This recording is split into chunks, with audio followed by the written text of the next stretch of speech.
मुख्यमंत्री भूपेश बघेल भेंट मुलाकात कार्यक्रम के दौरान बलौदाबाजार जिले के वीरभूमि सोनाखान पहुंचे। इस दौरान उनके साथ उच्च शिक्षा मंत्री प्रेमसाय सिंह टेकाम भी मौजूद रहे। मुख्यमंत्री ने 11 करोड़ 68 लाख का भूमि पूजन, 26 करोड़ 39 लाख का लोकार्पण कर एक बड़ी सौगात दी है। इस दौरान वे शहीद वीर नारायण सिंह के स्मारक में पहुंचकर श्रद्धांजलि अर्पित की और उनकी स्मृति में बनाए गए भव्य ओपन एयर म्यूजियम का शुभारंभ किया। खास बात यह है कि मेटल प्रकृति को हानि नहीं पहुंचाएगी। हरियाली के बीच इसकी सुंदरता देखते ही बन पड़ती है। कॉटन स्टील से बने लंबे और सुंदर पैनल्स पर शहीद वीर नारायण सिंह की जीवनी उकेरी गई है, जिसकी भव्यता दिन के साथ साथ रात में भी देखी जा सकती है। मुख्यमंत्री भूपेश बघेल ने अपना पहला सवाल राशन कार्ड को लेकर किया कि राशन कार्ड नहीं बना है, जिससे कार्यक्रम में मौजूद महकम की फुलबाई ने कहा कि मेरा अब तक राशन कार्ड नहीं बना है, जिसको लेकर मुख्यमंत्री भूपेश बघेल ने कलेक्टर को निर्देशित करते हुए तत्काल निवारण करने को कहा। वहीं गोठान को लेकर समिति के सदस्यों का हालचाल जाना और गोबर बेचने वाले किसानों से चर्चा की। आजादी से लेकर आज तक बारनावापारा वन अभ्यारण्य क्षेत्र में सड़क और बिजली नहीं है, जिसकी शिकायत ग्रामीण ने मुख्यमंत्री से की, जिस पर मुख्यमंत्री भूपेश बघेल ने संज्ञान में लेते हुए केंद्र सरकार को पत्र लिखकर उचित कार्यवाही की बात कही है। भेंट मुलाकात कार्यक्रम के दौरान मुख्यमंत्री ने क्षेत्रवासियों को करोड़ों की सौगात दी, जिसमें गिरौदपुरी में जल्द ही सामुदायिक स्वास्थ्य केंद्र बनेगा। साथ ही आसपास इलाकों में बैंक सुविधा नहीं होने के कारण सोनाखान में सहकारी बैंक खोलने की घोषणा की।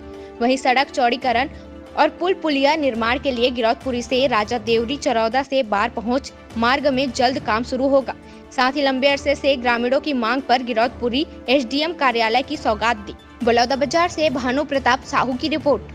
खान में विकास के लिए बहुत सारे काम अभी लोकार्पण भी किए, भूमि पूजन किए। 100 करोड़ से अधिक की राशि का लोकार्पण और भूमि पूजन हुआ है और इसे बहुत ही, क्योंकि सोनाखान वीर नारायण सिंह जी कर्मभूमि है, ऐसे बहुत बढ़िया से विकसित कर रहे हैं और इसमें कोई कमी नहीं आने देंगे।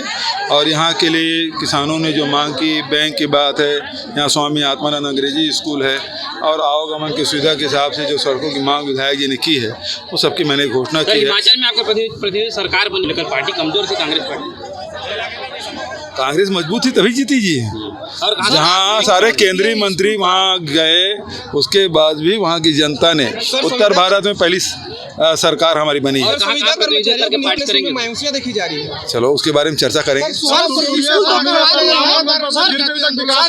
देखिए, सबसे पहली बात है, हम सब बाबा साहब अम्बेडकर को मानते हैं और बाबा साहब अम्बेडकर की अध्यक्षता में जो संविधान बना है उसमें जितने भी, चाहे जनजाति हो चाहे अनुसूचित जाति हो, उसकी जितनी जनसंख्या है उसके हिसाब से उसको उतना प्रतिशत आरक्षण मिलता है। अभी जो जनगणना 2011 का हुआ है उसमें 12.82% है। पिछली सरकार तो 12% कर दिया था और हम लोगों ने इसको बढ़ा के 13% किया है। नंबर एक, यदि अनुसूचित जाति के लोग चाहते हैं, क्योंकि जनगणना भारत सरकार कराती है, 2021 की जनगणना अभी शुरू नहीं हुआ है, जबकि हो जाना चाहिए था। और रिपोर्ट आता, यदि रिपोर्ट में संख्या 12% आए, 14% आए, 16% आए, 20% आए, बाबा साहब ने जो व्यवस्था की है उसके एक शब्द इधर से उधर नहीं होगा। यदि जितनी जनसंख्या आएगी उतना करेंगे। मैंने तो प्रस्ताव भी दिया, यदि अनुसूचित जाति के समाज के प्रमुख लोग यदि सहमत हो तो हम हेड काउंट करा सकते हैं, कि देश में कहीं नहीं हुआ है, लेकिन यदि वो सहमति व्यक्त कर दे, लिखित दे दे हमको, तो हम उसमें उस प्रस्ताव को मंत्रिमंडल में रखेंगे और मंत्रिमंडल से सहमति के बाद हेड काउंट भी किया जा सकता है। और यदि वो हेड काउंट में यदि जनसंख्या 12.8 है, 8.2 है, वो बढ़ के 14% आता है, 16%, 20%, जितना है हमें देने में कोई तकलीफ नहीं है। लेकिन जो लोग